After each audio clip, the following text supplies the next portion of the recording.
लोकसभा चुनाव को लेकर बीजेपी की बैठकों का जो दौर है वो लगातार जारी है। उम्मीदवारों के नाम फाइनल किए जा रहे हैं। बीजेपी जल्द ही करीब देश भर में 125 उम्मीदवारों के नाम का ऐलान कर सकती है।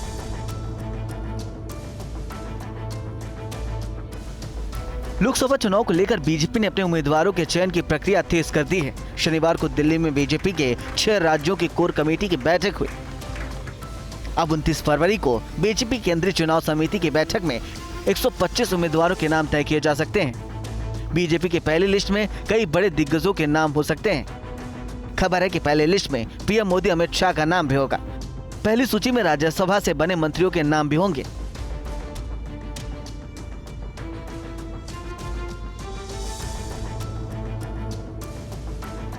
और 26 फरवरी को जेपी नड्डा बीजेपी के 25 प्रचार रथ को हरी झंडी दिखाएंगे।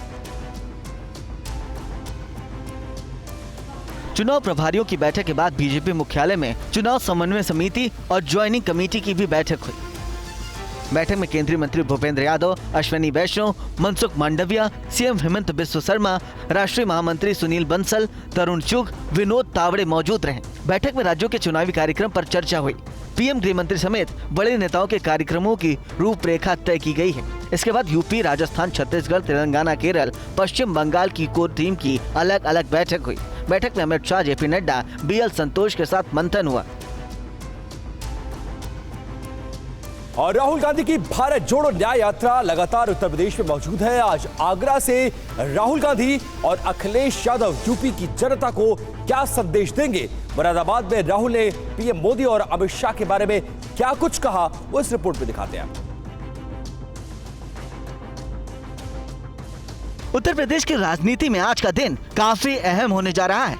यूपी के 2 लड़के 7 साल बाद एक साथ एक मंच पर नजर आने वाले हैं। राहुल गांधी की भारत जोड़ो न्याय यात्रा में अखिलेश भी शामिल हो रहे हैं। आगरा में मंच तैयार है, जहां राहुल, अखिलेश और प्रियंका यूपी को सियासी संदेश देने वाले हैं। मैं कल न्याय यात्रा में शामिल हुआ, वो पीडी यात्रा होगी। न्याय यात्रा में यूपी के मुरादाबाद पहुंचे राहुल गांधी ने कहा कि हम मोहब्बत का दुकान खोलते हैं, नफरत नहीं फैलाते हैं। सबसे पहला काम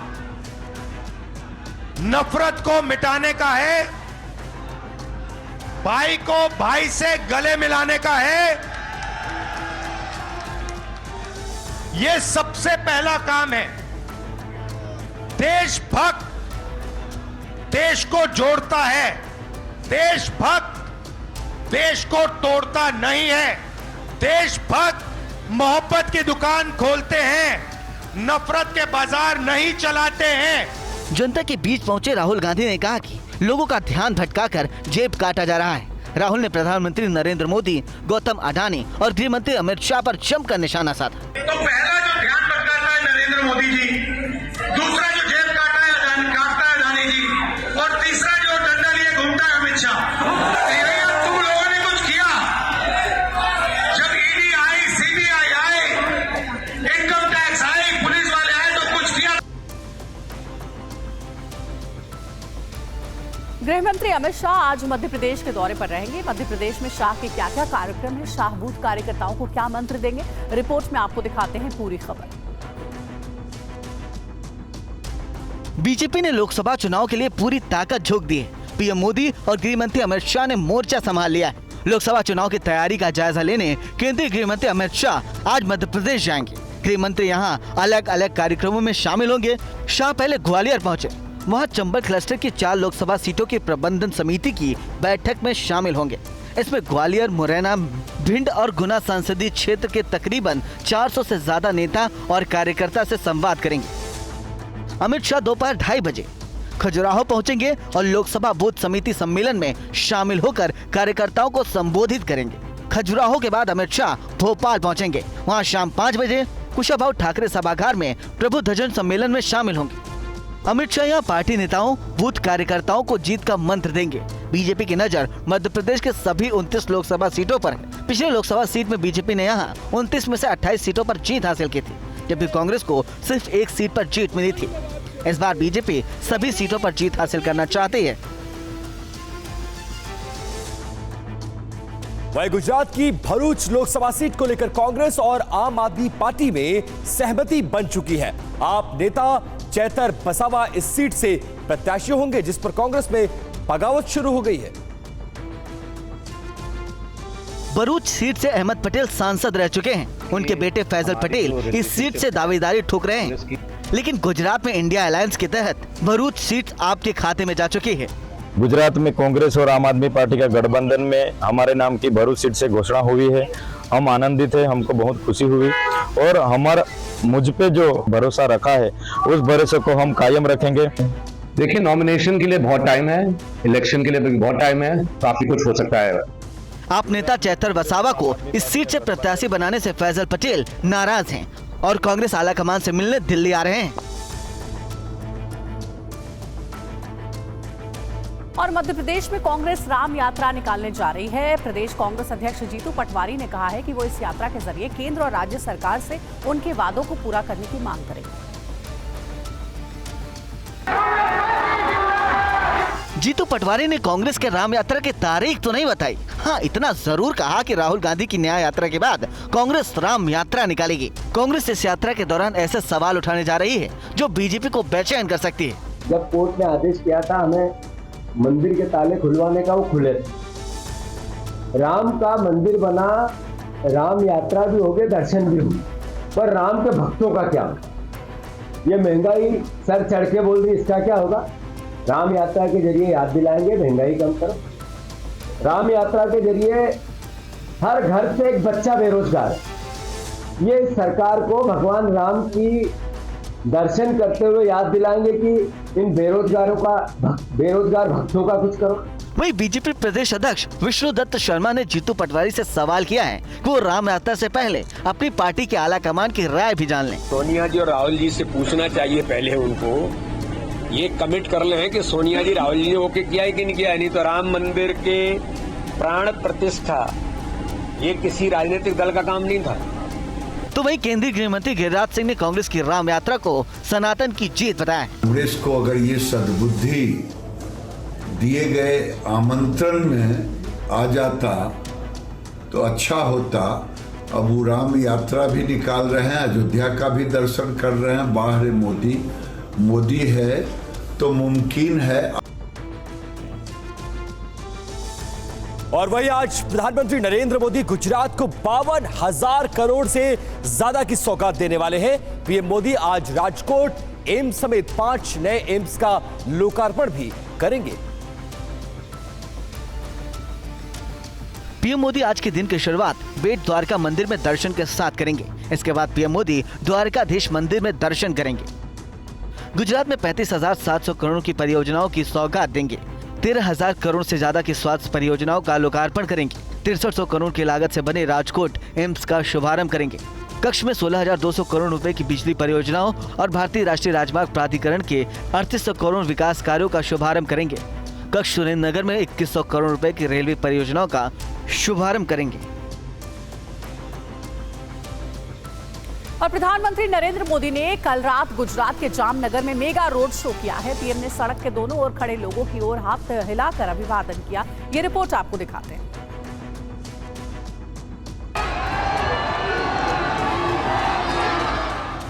एक बार फिर पीएम मोदी को अपने बीच पाकर जामनगर के लोग बेहद उत्साहित दिखे। जैसे जैसे पीएम मोदी का काफिला बढ़ता गया, लोगों का जोश बढ़ता गया। लोग मोदी मोदी और भारत माता की जय के नारे लगाते रहे। पीएम मोदी भी लोगों के नजदीक जाने का मोह नहीं छोड़ पाए। कई जगह वो कार के बाहर निकलकर लोगों का अभिवादन स्वीकार करते दिखे। पीएम मोदी जब हाथ हिलाते तो लोगों का जोश दोगुना हो जाता। पीएम मोदी के इस रोड शो में जो शामिल हुए वो काफी खुश थे। मोदी जी को देख के बहुत मजा आई, बहुत सामने से देखा उनको, अच्छे से वेव कर रहे थे वो। और हम हांगकांग से आए और ये मौका मिला हमको उसको देखने के लिए। So it's like we are very happy. बहुत ही दिल छू लेने वाला दृश्य था उनको देखने का, और एक लंबे अरसे से जो हमारी एक इच्छा थी, जो हम देख रहे थे पूरे परिवार के साथ और इंतज़ार कर रहे थे, वो जो क्षण थी उसका अनुभव, उसकी प्रतिभा, उसका पावर, उसका एहसास, वो बयां में नहीं हम बयां कर सकते हैं। और अगले लोकसभा चुनाव को देखते हुए प्रधानमंत्री नरेंद्र मोदी दक्षिण भारत पर ज्यादा जोर दे रहे हैं। दक्षिण भारत में किस किस प्रोजेक्ट पर काम हो रहे हैं, क्या कहती है मदुरई की जनता, आइए देखते हैं इस रिपोर्ट में। प्रधानमंत्री Narendra Modi mission south India के विकास पर ज्यादा ध्यान दे रहे हैं। हाल ही के वर्षों में पीएम मोदी दक्षिण भारत पर खास ध्यान दिया है। दक्षिण के बड़े राज्यों में विकास के कई प्रोजेक्ट की शुरुआत की गई है। रेल और रोड नेटवर्क को मजबूत किया जा रहा है। मदुरई रेलवे स्टेशन को आधुनिक बनाया जा रहा है। यहाँ विकास कार्य जोरों पर है। यहाँ पर जो राम सेतु है, जो धनुषकोडी बोलते हैं, वहीं पर आपको पहले क्या है, आपको 6-7 किलोमीटर बालू में, मट्टी में और अपना पानी में जाना पड़ेगा। वो 4 व्हील ड्राइव गाड़ी में जाना पड़ता है। लेकिन जब मोदी जी सरकार बनाया उसके बाद में वह आखिरी तक सड़क बन गया। सरकार ने नए ट्रेनों की भी सौगात दी है। 5 जोड़ी वंदे भारत ट्रेन की शुरुआत की गई है। लोगों का कहना है कि यहाँ केंद्र सरकार की योजनाओं का लाभ मिल रहा है। रेलवे में एक क्रांति देखने को मिल रही है, खास करके स्वच्छ भारत अभियान के तहत और स्टेशनों की सफाई पर, खास करके सफाई पर बहुत ध्यान दिया जा रहा है। इधर भी तमिलनाडु में भी इंस्टॉलिंग है, वो भी अच्छा है।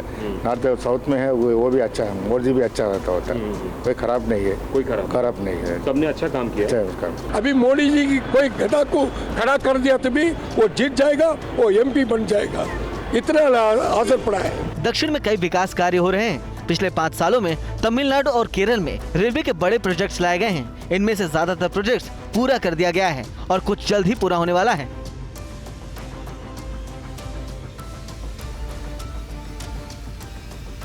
और तमिलनाडु में ट्रेन के जरिए मंडपम से रामेश्वरम पहुंचने में 1 घंटे का समय लगता है, लेकिन पंबन पुल बन जाने से ये सफर महज 20 मिनट में तय किया जा सकेगा। तमिलनाडु की चल रही विकास योजनाओं पर देखिए TV9 की एक्सक्लूसिव रिपोर्ट। पंबम का वो आर्क ब्रिज की वो तस्वीर आपको दिखाई जा रही है, जिस तस्वीर में आप देखेंगे कि एक तरफ पुराना पुल है और दूसरी तरफ नए ब्रिज बनाने की कवायद चल रही है। पुराने पुल में क्या होता था कि इसको बाकायदा मैनुअली लेफ्ट किया जाता था और इससे फिर जो है जहाज़ों का आवागमन होता था। लेकिन जो नया पुल बनाया जा रहा है उसमें क्या होगा कि हाइड्रोलिकली इस ब्रिज को अपलिफ्ट किया जाएगा और उस अपलिफ्टमेंट की वजह से जो बड़े पोत हैं वो भी आ जा सकेंगे इस पूरे जगह से। वहीं बिहार में सीएम नीतीश कुमार पर आरजेडी नेता तेजस्वी यादव लगातार हमले कर रहे हैं। गया पहुंचे तेजस्वी ने नीतीश के बारे में क्या क्या बोला, बीजेपी को लेकर क्या कुछ कहा, इस रिपोर्ट में दिखाते हैं आपको। जन विश्वास यात्रा पर निकले तेजस्वी यादव लगातार नीतीश पर निशाना साध रहे हैं। अपने शासनकाल के दौरान हुए कामों का हिसाब दे रहे हैं और नीतीश को कटघरे में खड़ा कर रहे हैं। बिहार में युवाओं को नौकरी दिलाने का क्रेडिट खुद ले रहे हैं। तेजस्वी कह रहे हैं कि उन्होंने उप मुख्यमंत्री रहते हुए लाखों युवाओं को रोजगार दिया। अगर मौका मुख्यमंत्री बनने का मिला तो बेरोजगारी भी दूर कर देंगे। तेजस्वी उप मुख्यमंत्री रहते हुए वैसे मुख्यमंत्री जो असंभव कहते थे, उनसे हमने अगर 5 लाख सरकारी नौकरी दिलवाने का काम किया तो एक मौका अगर तेजस्वी को मिलेगा तो हर एक बेरोजगारों का दुख दर्द को दूर करेंगे। गया पहुंचे तेजस्वी ने नीतीश के साथ साथ बीजेपी पर भी हमला बोला। एक नहीं बना दूसरे मुख्यमंत्री, मुख्यमंत्री तो हमारे ऐसे कि 9 बार वोट ले लिए, हर 1.5 साल पे वोट लेते हैं। आप बताओ कहीं देखा है? वर्ल्ड रिकॉर्ड बना दिया। वहीं पश्चिम बंगाल के संदेश खाली के लोग प्रधानमंत्री नरेंद्र मोदी से क्यों लगा रहे हैं गुहार? तृणमूल कांग्रेस होते हुए भी पीएम मोदी से क्यों मिलना चाहते हैं लोग? शेख शाहजहां से लोग नाराज क्यों हैं? इस रिपोर्ट में दिखाते हैं आपको। संदेश खाली में शाहजहां शेख शिबू हाजरा के आतंक से लोग इतने परेशान हैं कि वो पीएम मोदी से गुहार लगा रहे हैं। पीएम से मिलकर अपना दर्द बयां करने वाले हैं। यहाँ रहने वाले लोगों में शेख शाहजहां और शिबू हाजरा के खिलाफ अब गुस्सा फूटता जा रहा है। इसी का नतीजा है कि लोगों ने शेख शाहजहां शिबू हाजरा के फार्म हाउस को आग के हवाले कर दिया। संदेश खाली के लोग शेख शाहजहां, शिबू हाजरा और उत्तम सरदार के ऊपर इस कदर नाराज थे कि उनका जो फार्म हाउस था उसको यहाँ पे तोड़फोड़ काट डाला। संदेश खाली के लोग अब प्रधानमंत्री से अपनी दर्द बयां करेंगे। पीएम जब बंगाल आएंगे तो उनसे गुहार लगाएंगे। হ্যাঁ অবশ্যই যাব, কেন যাব না? উনি যখন আমাদের হ্যাঁ আমরা তৃণমূলই করি। अच्छा, তাও সত্ত্বেও প্রধানমন্ত্রীর কাছে যাবেন? অবশ্যই যাব। वहीं टीएमसी विधायक ने कहा कि अगर वो पीएम से मिलना चाहते हैं तो मिले, वो देश के पीएम हैं। मेरा देश भारतवर्ष, तो प्रधानमंत्री भारतवर्ष का हर नागरिक का अधिकार है भारतवर्ष से प्रधानमंत्री से बातचीत किया। संदेश खाली में जो हो रहा है उसे दुनिया देख रही है। शाहजहां के जुल्म से लोग ऊब चुके हैं। यहाँ के लोग ममता बनर्जी को वोट दिए हैं, लेकिन इन्हें प्रताड़ित किया जा रहा है।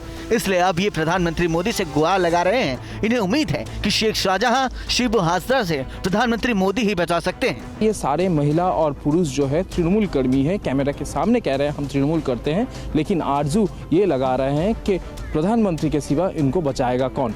आखिरकार ऐसा क्या हुआ संदेश खाली में जिसके लिए ये जो सारे यहाँ के लोग हैं वो प्रधानमंत्री के पास गुहार लगा रहे हैं। संदेश खाली मामले का मुख्य आरोपी शाहजहां शेख को लेकर नया खुलासा हुआ है। 3 हत्याओं के आरोप में एफआईआर दर्ज होने के बाद भी चार्जशीट से शाहजहां का नाम गायब। संदेश खाली मामला सुलगता ही जा रहा है। महिलाओं पर अत्याचार के मुख्य आरोपी टीएमसी नेता शाहजहां शेख को लेकर रोज नए खुलासे हो रहे हैं। शाहजहां शेख सिर्फ महिलाओं का आरोपी नहीं है, बल्कि इसके हाथ खून से भी रंगे हुए हैं। टीवी 9 के पास शाहजहां शेख पर दर्ज एफआईआर की कॉपी है। बीजेपी कार्यकर्ताओं की हत्या के आरोपी होने के बाद भी पुलिस की गिरफ्तारी से दूर है।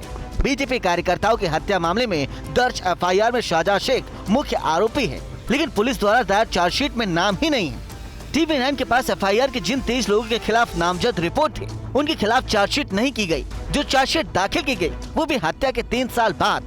आखिर बंगाल पुलिस किसके इशारे पर शाहजहां शेख को बचा रही है? शाहजहां शेख पर बीजेपी के 3 कार्यकर्ताओं की हत्या का आरोप लगा। शाहजहां, देवदास, प्रदीप और सुकांता मंडल की हत्या का मुख्य आरोपी था। ये 3 बीजेपी के कार्यकर्ता और अनुसूचित जाति के थे। 2019 में बीजेपी की जीत के बाद बीजेपी के 3 कार्यकर्ताओं की हत्या कर दी गई थी। बताया जा रहा है कि अभिषेक बनर्जी के करीबी होने की वजह से शाहजहां की गिरफ्तारी नहीं हुई। वहीं संदेश खाली मामले में बीजेपी नेताओं ने ममता सरकार पर जमकर हमला बोला है। जेएनयू पहुंचे बीजेपी नेताओं ने क्या कुछ कहा है, इस रिपोर्ट में दिखाते हैं आपको। लोकसभा चुनाव से पहले बंगाल में संदेश खाली का मुद्दा तूल पकड़ता जा रहा है। बीजेपी इस मुद्दे को हर मंच पर हर जगह उठा रही है। बीजेपी संदेश खाली जैसे घटनाओं के लिए ममता बनर्जी और पुलिस को जिम्मेदार ठहरा रही है। संदेश खाली की गूंज जेएनयू कैंपस तक पहुंच गई। अखिल भारतीय विद्यार्थी परिषद के कार्यक्रम में पहुंचे बीजेपी प्रदेश अध्यक्ष सुकांतु मजूमदार और शुभेंदु अधिकारी ममता बनर्जी सरकार पर जमकर हमला बोला। एकदम पूरी सपोर्ट है, नहीं तो पुलिस चाहे तो कोई पकड़ में ना आए। Is it possible? मुझे तो नहीं लगता पॉसिबल है। उनको बांग्लादेश भेजा गया, कभी बांग्लादेश से इधर लाया जा रहा है, उनके गुर्गे घूम रहे हैं वहाँ पे, और पुलिस को सब पता है। पुलिस जानती है कहाँ पे छुपा हुआ है। देखिए, महिलाओं के ऊपर पहले टीम भेजा जाता था रेकी करने के लिए। बाइक पर टीएमसी के कार्यकर्ता, उसके साथ पुलिस भी आती थी देखने के लिए कि किस फैमिली की बहू सुंदर है, बेटी सुंदर है। रात में उसको बुलाया जाता था पार्टी ऑफिस में, कोई पार्टी का काम बोल के बुलाया जाता था। पूरी रात भर उसको वहाँ पे रखा जाता था, उसके साथ शोषण होता था, शारीरिक शोषण होता था, बलात्कार होता था, और कुछ कह नहीं सकती। जिसका पत्नी है वो भी कुछ कह नहीं सकती। शुभेंदु अधिकारी ने तो बंगाल की तुलना हमास से कर दी। जिस तरीके से अर्ली मॉर्निंग हमास का आदमी लोग इजराइल में घुस के इनोसेंट आदमी को ऊपर हमला किया, उसका बात मैं उठाया। ये पूरा जितना अत्याचार हुआ पृथ्वी में, पूरा वर्ल्ड में, उसका छोटा संस्करण संदेश खाली है। महाराष्ट्र के मुख्यमंत्री एकनाथ शिंदे कल्याण के पास मलंगड़ पहुंचे। वहां पहुंचते ही उनके समर्थकों ने जय श्री राम के नारे लगाना शुरू कर दिया। आपको इस बीच ये भी बताते हैं कि आखिर मलंगड़ विवाद है क्या। रिपोर्ट में देखिए पूरी खबर।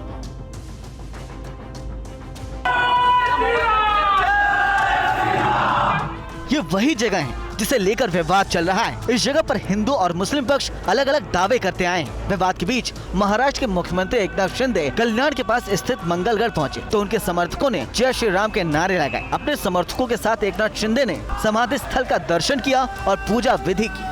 आप देख सकते हैं कि मंगलगढ़ में समाधि स्थल पर एकनाथ शिंदे के समर्थक जय श्री राम का उद्घोष कर रहे हैं। मुख्यमंत्री शिंदे और उनके समर्थकों का दावा है कि यहाँ गोरखनाथ पंथ के संत बंशीधर नाथ की समाधि है। दरअसल महाराष्ट्र के मुख्यमंत्री एकनाथ शिंदे ने 1 महीने पहले एक कार्यक्रम के दौरान कहा था कि मंगलगढ़ को मुक्ति दिलाएंगे। उन्होंने कहा कि इस काम को पूरा किए बिना वो आराम से नहीं बैठेंगे। शिंदे के बयान को मुस्लिम पक्ष ने भड़काने वाला बताया था। मंगलगढ़ को लेकर हिंदू और मुस्लिम समुदायों के बीच काफी सालों से विवाद चल रहा है। दरअसल महाराष्ट्र के कल्याण के पास स्थित मंगलगढ़ को मुस्लिम समुदाय हाजी मंगल कहता है और हिंदू समुदाय मंगलगढ़ या मलंगशी के नाम से पूछता है। पहाड़ी पर मंदिर और मजार भी। मलंगल मुक्ति के लिए 1982 में एक आंदोलन शुरू किया था।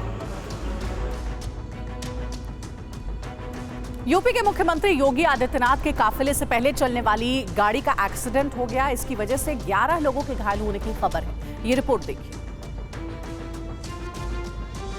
लखनऊ में सीएम योगी के काफिले के आगे चलने वाली एंटी डेमो गाड़ी दुर्घटनाग्रस्त होने की वजह से बड़ा हादसा हो गया। हादसे में 5 पुलिसकर्मियों और 6 सिविलियन घायल हो गए हैं। सभी घायलों का इलाज किया जा रहा है। पुलिस के मुताबिक हादसा फ्लीट की गाड़ी से नहीं हुआ है। पुलिसकर्मी 5 जो है उसको घायल बताया गया, तो उनको अभी हॉस्पिटल भेजा गया। बाकी और 6 सिविलियन की जानकारी मिली है और अभी अस्पताल से हम लोग डिटेल ले रहे हैं। डीएम लखनऊ के अलावा प्रमुख सचिव गृह संजय प्रसाद और पुलिस कमिश्नर लखनऊ एसपी सिरडकर खुद घायलों के हालात जानने के लिए सिविल अस्पताल पहुंचे।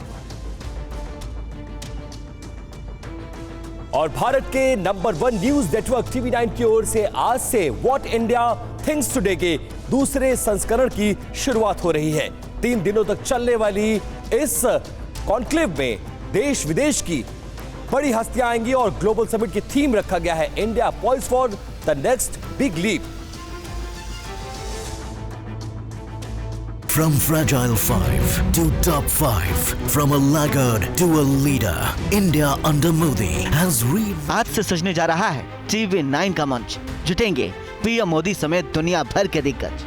TV9 नेटवर्क के वार्षिक flagship conclave what India thinks today global summit 2024 के दूसरे संस्करण का आयोजन होने जा रहा है, जो आज से शुरू होकर 27 फरवरी तक चलेगा।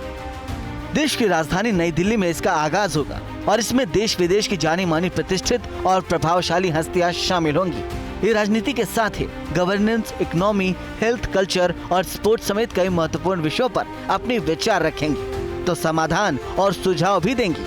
3 दिनों तक चलने वाली ग्लोबल समिट की theme India poised for the next big leap रखी गई है, जो विश्व में भारत की बढ़ती साख पर आधारित है। 25 और 26 फरवरी को खेल, मनोरंजन, स्वास्थ्य और संस्कृति के कई सेशन होंगे। 27 फरवरी को सत्ता सम्मेलन होगा, जिसकी थीम नए भारत की गारंटी 2024 रखी गई है। कॉन्क्लेव और TV9 नेटवर्क के what India thinks today global summit में कल का दिन बेहद खास होगा। इसमें रात 8 बजे पीएम मोदी भी शामिल होने वाले हैं।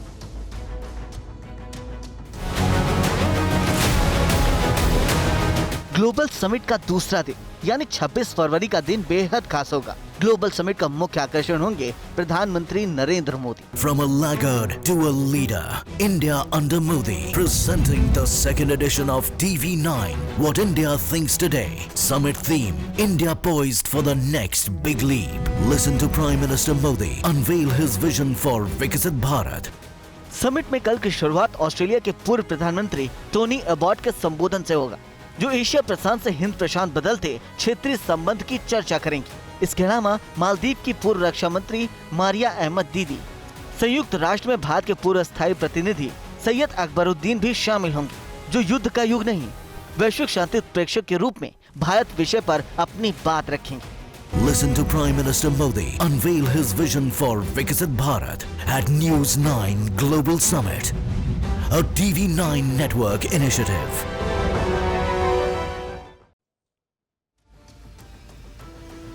और वहीं प्रधानमंत्री नरेंद्र मोदी ने जारी किया है सुदर्शन सेतु का वीडियो। थोड़ी देर में गुजरात को सेतु की सौगात देंगे प्रधानमंत्री नरेंद्र मोदी। 980 करोड़ की लागत से बना हुआ है ये सुदर्शन सेतु। आज पीएम के गुजरात दौरे का दूसरा दिन है और तस्वीरें आपके सामने गुजरात का सुदर्शन सेतु, जिसकी सौगात देने जा रहे हैं प्रधानमंत्री नरेंद्र मोदी। 2 दिवसीय गुजरात के दौरे पर है और उसमें 980 करोड़ रुपयों की लागत से बना ये सुदर्शन सेतु आज देश और गुजरात की जनता को समर्पित करेंगे प्रधानमंत्री मोदी।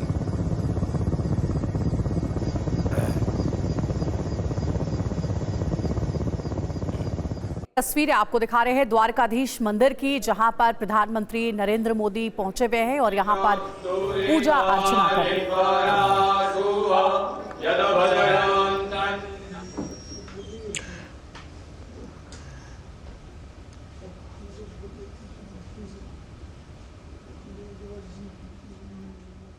बेट द्वारका में पूजन। देखिए तस्वीर आपको दिखा रहे हैं द्वारकाधीश मंदिर से, जहां प्रधानमंत्री नरेंद्र मोदी पहुंचे हुए हैं। गुजरात के दौरे पर हैं पीएम मोदी और कहा जा रहा है कि करोड़ों की योजनाओं की सौगात देने के लिए आज यहां पहुंचे हुए हैं। गुजरात के द्वारका से अब पीएम मोदी लाइव आप देख रहे हैं इस वक्त द्वारकाधीश मंदिर की तस्वीर। 35,000 करोड़ की सौगात देने के लिए प्रधानमंत्री गुजरात पहुंचे हैं और बीते दिनों आप देखें तो गुजरात कई बार दौरा कर चुके हैं प्रधानमंत्री नरेंद्र मोदी और आज भी गुजरात का महत्वपूर्ण दौरा है जिसमें 36,000 करोड़ से भी ज्यादा की परियोजनाओं का प्रधानमंत्री के हाथों शुभारंभ होना है। और ये तस्वीर आप देख रहे हैं द्वारकाधीश मंदिर से, जहां पर पूजा करते हुए प्रधानमंत्री नरेंद्र मोदी नजर आ रहे हैं। तो अपने गृह राज्य गुजरात के दौरे पे हैं देश के प्रधानमंत्री नरेंद्र मोदी और आज सुबह सुबह पहुंचे हुए हैं द्वारकाधीश मंदिर में, जहां विधिवत पूजा अर्चना और दर्शन कर रहे हैं पीएम मोदी और कई सारी सौगात गुजरात को देने जा रहे हैं। इन 2 दिवसीय यात्रा के दौरान पीएम मोदी लगभग 48,000 करोड़ की परियोजनाओं का लोकार्पण और शिलान्यास करेंगे और इसमें सुदर्शन सेतु जो सबसे बड़ा आकर्षण है, लगभग 1,000 करोड़ रुपयों की लागत से बनाया गया है, आज उसको भी गुजरात को समर्पित करेंगे। तो लोकसभा चुनाव से पहले पीएम का लगातार दौरा देश के अलग अलग राज्यों में और उसमें गुजरात का ये 2 दिवसीय दौरा अपने आप में बहुत ज्यादा महत्वपूर्ण है। द्वारकाधीश मंदिर से तस्वीर आपको दिखा रहे हैं प्रधानमंत्री नरेंद्र मोदी यहां पूजा करते हुए। सुदर्शन सेतु का आज उद्घाटन होना है, देश का पहला सिग्नेचर ब्रिज ये बताया जा रहा है, जो कि द्वारका के लोगों के लिए बहुत बड़ी सौगात है। साथ ही साथ आज 5 एम्स का उद्घाटन भी पीएम मोदी करने वाले हैं। राजकोट में एम्स होगा, साथ ही पंजाब के भटिंडा, उत्तर प्रदेश के रायबरेली, पश्चिम बंगाल के कल्याणी और आंध्र प्रदेश के मंगलागिरी, ऐसे 5 राज्यों के लिए एम्स का ऐलान आज प्रधानमंत्री नरेंद्र मोदी करेंगे। गुजरात प्रधानमंत्री नरेंद्र मोदी का गृह राज्य है। द्वारकाधीश से ये लाइव तस्वीरें आप देख रहे हैं। सुदर्शन सेतु का उद्घाटन आज प्रधानमंत्री को करना है। पीएम मोदी बेट द्वारका मंदिर में पूजा करते हुए नजर आ रहे हैं और इसके बाद जो कार्यक्रम तय है, सुदर्शन सेतु का उद्घाटन करेंगे। सुदर्शन सेतु के बारे में आपको बता दें, ओखा और बेट द्वारका को ये कनेक्ट करने वाला सेतु है। सुदर्शन सेतु के दोनों ओर भगवत गीता के श्लोकों और भगवान कृष्ण की छवियों को सजाया गया है। वहां पर ये देखिए, यही वो सेतु है जिसका उद्घाटन आज प्रधानमंत्री नरेंद्र मोदी को करना है।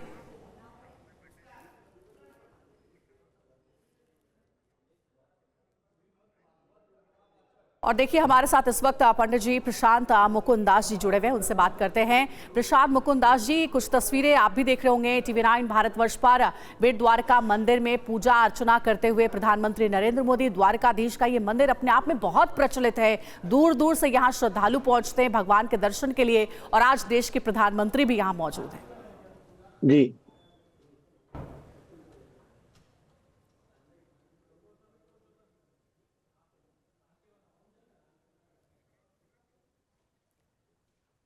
प्रशांत जी, हम जानना चाहेंगे, द्वारकाधीश मंदिर में इस वक्त पूजा करते हुए प्रधानमंत्री नजर आ रहे हैं। अगर आप देख पा रहे होंगे TV9 पर ये लाइव तस्वीरें, तो जरा आप उल्लेख कर पाएंगे इन तस्वीरों के बारे में? बहुत सुंदर रूप से पूजन चल रहा है ठाकुर जी का, द्वारकाधीश का जी।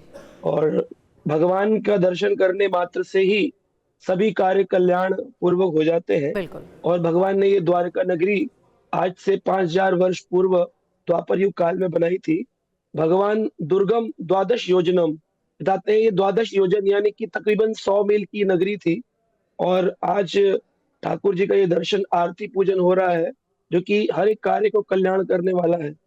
और विश्वकर्मा के द्वारा बनाया गया ये द्वारका नगरी थी, जो कि बड़ी प्रसिद्ध द्वारका नगरी। भगवान श्री कृष्ण जब मथुरा वासियों को पूरा का पूरा उठा करके द्वारका में रातों रात स्थानांतरित कर दिया था, क्योंकि वहां जरासंध का युद्ध हुआ था, तो उस काल में लोग मथुरावासी समझ नहीं पाए कि द्वार कहाँ है, तो सभी लोग बोल पड़े द्वार कहाँ, तो नगरी का नाम पड़ा द्वारका नगरी, जहां पर द्वारकाधीश ठाकुर जी का रोज नित्य पूजन अर्चन होता है। और एक व्यक्ति के लिए इससे बड़ा और क्या हो सकता है कि आज ओखा से लेकर के और भेंट द्वारका तक, जहां पर स्वयं सुदामा जी ठाकुर जी से मिलने के लिए आए थे, इसलिए उसका नाम भेंट द्वारका पड़ा, जहां पर भगवान ने अपने प्रिय भक्त सुदामा से भेंट करी। तो आज हमारे प्रधानमंत्री भी उस भेंट द्वारका से और ओखा को जो जोड़ रहे हैं, ये कनेक्शन, और इसके ऊपर जो भगवत गीता के सुंदर श्लोकों की रचना होगी और सुंदर भगवान श्री कृष्ण के अद्भुत स्वरूपों का दर्शन होगा, तो इससे उत्तम और क्या हो सकता है। तो इस समय जैसे हम देख पा रहे हैं कि उनको स्वागत किया जा रहा है, ठाकुर जी की प्रसादी माला निर्माल्य प्रदान किया जा रहा है और परिक्रमा कराई जा रही है, द्वारका जी की आरती करवाई जा रही है द्वारकाधीश की। तो ये बहुत उत्तम समय है, काल। द्वारका में विश्वकर्मा जी के द्वारा इसका निर्माण किया गया, इसे शास्त्रों में श्रीमद् भागवत में त्वष्टम कहकर कहा गया। उसमें उस समय 2 राजमार्ग बनाए गए थे, एक राजमार्ग जिसे रथ्या राजमार्ग कहते थे और दूसरा गौण मार्ग जिसे विथ्या कहते थे। लेकिन प्रशांत जी, जब ये तस्वीरें हम इस वक्त देख रहे हैं कि द्वारकाधीश में देश के प्रधानमंत्री नरेंद्र मोदी पूजा और दर्शन कर रहे हैं, तो 3 तस्वीरें याद आ जाती हैं। 14 फरवरी को 22 जनवरी को अयोध्या की तस्वीर याद आती है, 14 फरवरी को अबू धाबी के मंदिर की तस्वीर याद आती है, और आज द्वारकाधीश में जब आज वो मौजूद हैं तो ये भी तस्वीर बहुत ज्यादा खास हो जाती है। जी बिल्कुल, ऐसा लगता है जैसे कि अब पूरे विश्व में भगवत स्वरूप भगवान की स्थापना होने जा रही है। हमारा समाज जो पहले भगवान को भूले बैठा था, लेकिन अब हमारे राज्य, हमारे प्रधान सरकारों के माध्यम से अभी सनातन धर्म का प्रचार पूरे विश्व में हो रहा है और लोग भगवान की जो एक जरूरत थी, बेसिक नीड थी, yes we all should have god, we should have the supreme power with us, तो वो अब समय आ गया जब हम भगवान के साथ मिलकर के अपने जीवन को चलाने की जो नीति है वो हमारी सरकार हमें सिखा रही है। हमारे शास्त्र, हमारे गीता भागवत तो प्राचीन काल से हमें समझाते चले आए हैं, लेकिन जब श्रेष्ठ लोग ऐसा कार्य करते, गीता के अंदर एक श्लोक आता है, यद्यत आचरति श्रेष्ठः तत्तद वेतरो जनः संयुक्त प्रमाणात कुरुतो लोकस्तत् अनुवर्तते। अगर श्रेष्ठ लोग भगवान का पूजन अर्चन करें, भगवान को हर चीज का केंद्र माने, तो इस प्रकार से फिर सारे समाज में एक मैसेज जाता है कि हाँ, हर एक व्यक्ति को भगवान की जरूरत है, वरना गॉडलेस सोसाइटी हो जाएगी। तो गॉड फियरिंग सोसाइटी हो, और अभी तो इस समय गॉड लविंग सोसाइटी की ओर जा रहे हैं, सभी लोग भगवत प्रेम की ओर जा रहे हैं, तो इससे उत्तम और क्या हो सकता है। और आज का दिन इस लिहाज से भी महत्वपूर्ण है कि 2 दिवसीय अपने गुजरात दौरे पर है और द्वारका और बेट द्वारका को जोड़ने वाले सुदर्शन सेतु का लोकार्पण भी कर रहे हैं प्रधानमंत्री। और देखिए, आपके पास वापस लौटेंगे प्रशांत जी, लेकिन रौनक वर्मा हमारे संवाददाता जो कि अहमदाबाद से हमारे साथ लाइव जुड़ गए हैं। रौनक, बहुत ज्यादा महत्वपूर्ण तमाम परियोजनाओं का लोकार्पण और शिलान्यास, और लोकसभा चुनाव से पहले लगभग 48,000 करोड़ परियोजनाओं की सौगात गुजरात वासियों को दे रहे हैं प्रधानमंत्री। इसको लेकर उत्सुकता कितनी ज्यादा है और गुजरात में क्या कुछ चल रहा है?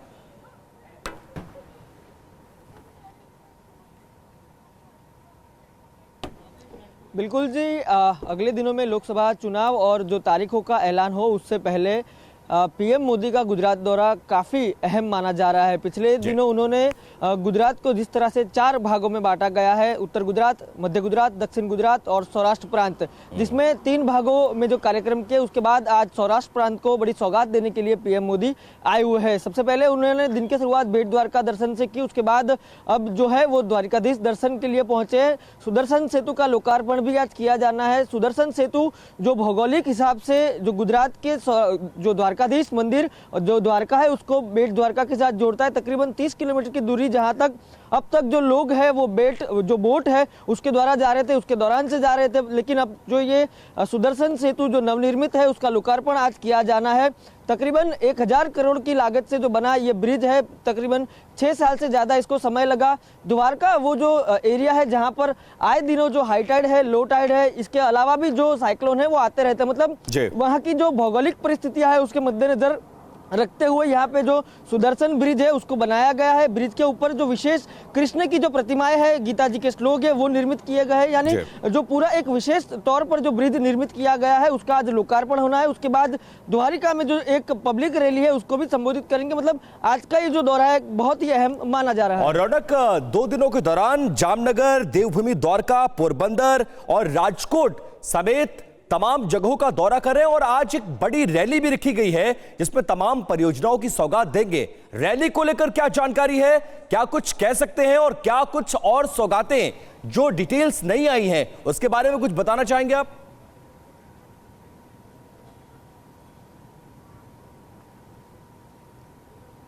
जी बिल्कुल सी, जो सौराष्ट्र जो प्रांत है वहाँ पर, और खास करके जब कल जामनगर में पीएम लैंड हुए तब बड़ी मात्रा में लोग मौजूद थे वहाँ पर। पीएम ने वहाँ पर रोड शो भी किया और उसके बाद आज द्वारका में जो पब्लिक रैली अटेंड करने वाले हैं। द्वारका और सौराष्ट्र में ज़्यादातर जो आहिर कम्युनिटी है, उसके साथ साथ जो कोड़ी कम्युनिटी है वो भी बहुत मायने रखती है। सभी लोगों जो द्वारकाधीश के साथ जुड़े हुए आज वहाँ पर जब द्वारकाधीश के दर्शन करेंगे, द्वारकाधीश के दर्शन करने के बाद ऐसे भी जो सूत्रों के हवाले से खबर प्राप्त हो रही है कि वो आज स्कूबा डाइविंग भी करेंगे। मतलब जो पौराणिक द्वारका नगरी है उसके भी अवशेष आज भी लोग मानते हैं कि वहां पर पुरानी द्वारका के अवशेष है।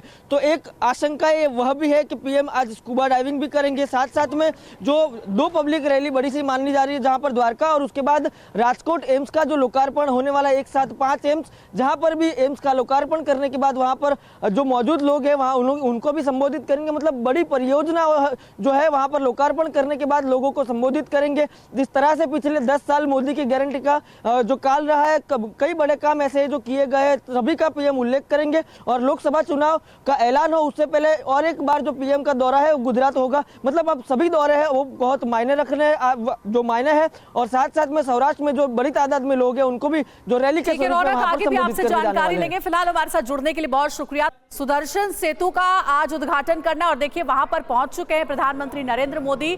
ये सेतु बहुत ही जरूरी था क्योंकि कहा जा रहा है कि अगर इस सेतु के पहले लोग नाव के सहारे थे, यानी कि ओखा से अगर बेट द्वारका जाना पड़ता था लोगों को तो एकमात्र सहारा नाव ही था। ये देखिए आपको कई सारे बोट्स भी दिख रहे होंगे, लेकिन अब इस सेतु के बन जाने से जो यात्रा है वो सुगम हो गई है। क्योंकि अगर इससे पहले बोट जब बंद हो जाती थी तो लोग एक टापू पर ही फंस जाते थे, दूसरी ओर नहीं जा पाते थे। लेकिन इस सेतु की वजह से जो कनेक्टिविटी है वो बहुत ज्यादा मजबूत हो गई है। ओखा से बेट द्वारका को जोड़ने वाला ये सेतु है। और देखिए इसकी खासियत भी लगातार स्क्रीन पर आपको बता रहे हैं। और इसकी विशेष बात एक ये भी है कि फुटपाथ पर भगवान श्री कृष्ण की छवि यहां पर नजर आएगी। अलग अलग श्लोक लिखे गए हैं, भगवान कृष्ण की अलग अलग छवियां भी यहां पर उकेरी गई हैं। और इस वक्त प्रधानमंत्री नरेंद्र मोदी इस जगह पर मौजूद हैं। आज इस सेतु का उद्घाटन पीएम को करना है और आप तस्वीरें देख रहे हैं सुदर्शन सेतु की। यहाँ पर प्रधानमंत्री नरेंद्र मोदी मौजूद हैं, अधिकारियों से जानकारी ले रहे हैं इस सेतु के बारे में। साथ ही बोट पर कई सारे जो प्रधानमंत्री नरेंद्र मोदी के प्रशंसक हैं उन्हें देखने के लिए वहां पहुंचे हुए, उनका भी अभिवादन पीएम ने किया। और तस्वीरें आपके सामने, इस वक्त गुजरात के मुख्यमंत्री भी उनके साथ हैं और पहुंच चुके हैं सुदर्शन सेतु पर, जहां पर रिबन काटकर इसका उद्घाटन किया औपचारिक रूप से और जायजा ले रहे हैं। और इसके साथ ही जो लोग वहां पर मौजूद हैं उनका भी अभिवादन स्वीकार करते पीएम नरेंद्र मोदी। 2016 में इसकी आधारशिला रखी गई थी। लगभग 980 करोड़ रुपए इसकी लागत आई है। 2.3 किलोमीटर लंबा यह ब्रिज है और ये ऐसा ब्रिज है जिसकी शुरुआत प्रधानमंत्री के हाथों द्वारा हुआ और आज उसका लोकार्पण कर रहे हैं और उस ब्रिज की तस्वीरें आप देख रहे हैं। जी और हमारे सहयोगी रौनक भी हमारे साथ जुड़े हुए, जिनसे लगातार हम अपडेट्स भी हासिल कर रहे हैं। रौनक, जैसा मैं पहले बता रही थी कि अगर बेट द्वारका जाना पड़ता था तो लोगों को सिर्फ और सिर्फ नाव के सहारे ही रहना पड़ता था। अगर बोट मिल रही है तो वो एक छोर से दूसरी छोर जा सकते हैं। लेकिन इस सेतु के बन जाने से जो कनेक्टिविटी है वो बहुत ज्यादा सुगम कर दी गई है, सुलभ कर दी गई है लोगों के लिए। इस सेतु का बहुत समय से इंतजार था लोगों को।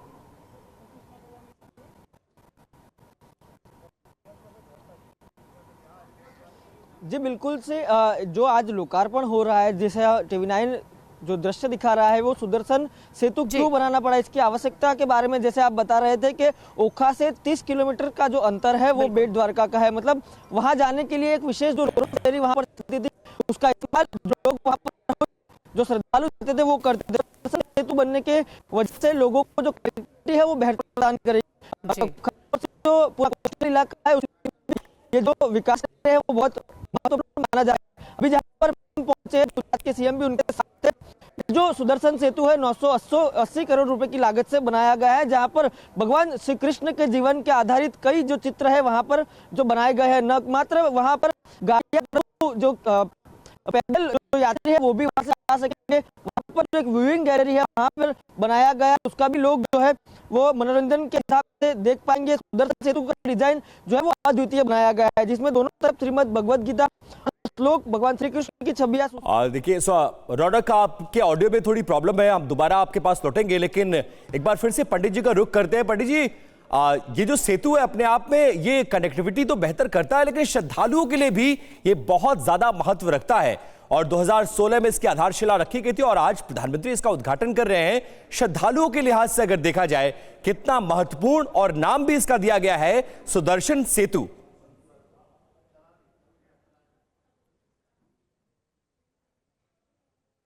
जी बिल्कुल, तो ये बहुत ही अच्छा है कि ओखा से अगर किसी व्यक्ति को भेंट द्वारका जाना होता था तो स्टीमर का इस्तेमाल करते थे और देखते थे कि जब अधिक जल बढ़ जाता था तो उस समय वहां के या तो फिर बहुत टॉर्नेडोज आ रहे हैं या समुद्री लहरें बहुत तेज हैं, तो ऐसी अवस्थाओं में दर्शन बंद हो जाते थे। लेकिन अब ये सुदर्शन जो ब्रिज है, सेतु जो है, जैसे भगवान श्री राम ने राम सेतु बनाया था, उसी प्रकार सुदर्शन सेतु आज ये हम सबको एक नई पहचान प्रदान कर रहा है और भगवान के ही एक आयुध है। जैसे भगवान 4 आयुध लेते हैं, शंख चक्र कमल गदा, तो उसमें से जो चक्र भगवान का है सुदर्शन, उसी के नाम पर यह स्थापित सभी भक्तों को कल्याण करने के लिए और बहुत ही आसानी से अब हर व्यक्ति भगवान श्री द्वारकाधीश के जहां पर सुदामा जी के साथ भगवान की भेंट हुई, उस भेंट द्वारका में दर्शन कर पाएंगे। तो इससे अच्छी और क्या सौगात हो सकती है। कहते हैं शास्त्रों में आता भागवत में कि विनिर्मितम सुर, देवताओं ने इस द्वारका नगरी का निर्माण किया था और इसमें भगवान के स्वर्ग से परिजात आदि वृक्ष लाए गए थे। तो उसी प्रकार की अनुभूति आज हो रही है कि फिर से पुनः 5000 साल बाद बिल्कुल बिल्कुल मुकुंद जी, आप ठीक कह रहे हैं कि जो श्रद्धालु हैं, जो द्वारकाधीश पहुंचना चाहते थे, भगवान के दर्शन करना चाहते थे, उनकी यात्रा को और सुगम बना देगा ये सुदर्शन सेतु, जिसका आज उद्घाटन करने के लिए प्रधानमंत्री नरेंद्र मोदी द्वारका में मौजूद है।